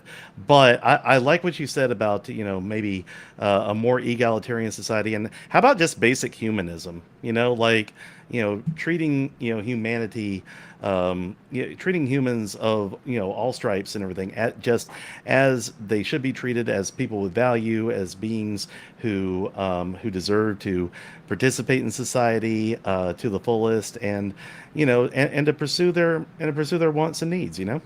Yeah, equal pay, equal Exactly, opportunity, that type of thing. exactly. So yeah, Yeah, I like where we're going with that part. Yeah. yeah. Unfortunately, Jude, I'm so sorry, but we have a the people that are doing the crew stuff. I have like 5 minutes left of the show, but I would love for you to call next week. Like we have this show every week at the same time, and I'll have a really good guest that is going to talk about humanism, and he likes to talk about religion too. So we can like continue the conversation. I enjoyed it. I love this topic, by the way. So, yeah. Yeah, yeah. Thanks. It was fun for me. It Yeah, was thanks a lot, like man. really fun for Yeah, me to thank talk you about so this stuff. much. You I know. look forward to it. Yeah, yeah, it's fun to talk. So, Yeah, I look forward to you calling back. but Thank you so much. Have a good one. also, Yeah, that was great. I do love the topic, and I agree with you. I think it's a really good conversation to have, but also to be like, hey, start with, I'm not an expert, and I am just telling you what I've read, so make sure that you're double checking your things. Hmm. But what he was saying about women hunting, that is true. I think I am also not an expert, but I was reading about it recently, and Amber and I were talking about it recently on the show, Okay. and it's like really cool. Yeah, so it was like they discovered a bunch of different burial sites where they had found women who were hunters, and they were like basically on equal level with uh, everybody else. It was just like everybody was hunting pretty much. Hmm. Anyway, so we have really good stuff coming up. Um, in the next week or so. But before we get into that, I'm going to thank all the Patreons and YouTube members that support the channel, that subscribe and send super chats and become members and all of the things. So thank you so much for keeping the show running, and also thank you for the people that actually also keep the show running, right?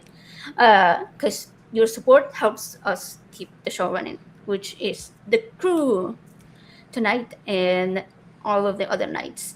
They do this show on other shows and stuff. So we have names that I missed on the bottom of the screen. Sorry, all the names, all the crew. There you go. But now that we Westbury, started Cole, this Kelly, show, Emperor, Felicia, Justice, Lizette, and Michael, all in one breath. and I'm sure there were a couple that we missed. Let me see. Wes and Bree, yeah. Mhm. And you said Cole and Kelly and Amber. Oh, there you go. That was it. Amber and Felicia and Justice and Lizette and Michael. There we go. And if you do want to become part of that little thing that runs through the bottom of the screen and be thanked at the end of every show, you can become a volunteer for Skeptic Haven. And we do not promise fame or fortune, but maybe. Uh, Lots of Discord notifications are definitely involved. So send an email and to which I'm pretty sure is skeptichaven at gmail.com. Yeah, probably. I don't know. It's not on there, but I it's here. So yeah. And if it wasn't the right one, then I'm sorry. Oh, there it goes. They put the thing so that the actual, yeah, see, skeptichaven at gmail.com. I had it right because the You got one this. brain cell that hasn't burned down today has the email for the volunteer. Good. Okay, and the shows. Tomorrow, which is Friday at 7 p.m. Central, is the debate show, which is called the Thought Experiment. And we're going to have Mark Reed and CJ debating each other. And the moderator is Jim Barrows. Cool stuff. Then Sunday, this Sunday, same time, 7 p.m. Central. Let's talk. Godless Engineer and Felicia. And Felicia that sent the super chat earlier, that Felicia, same one, who is also a volunteer for Skeptic Haven. So, yeah, fun. And on this show next week, as I say, somebody's going to come talk about humanism, and that's Casey Kirchhoff. And I probably mispronounced it, but that's fine. He can correct me next week. And then Tuesday, we have the deconversionists. Damn. There you go. I can say words sometimes. I'm so sorry, Elliott and Alan. Yeah. Deconversionists. There we go. And it comes on Tuesdays. And Shad, parting words, advice, anything you want to say before we. Yes. Go to therapy and take your meds. I approve this message. See you next week. Thank you, Chad, for being here. Thank you, AJ. You're Always awesome. a pleasure. Sorry. See you guys. That's all for our show tonight, but the conversation is continuing on the Skeptic Haven Discord. Check it out and keep asking questions. We'll see you next week here on Critical Call.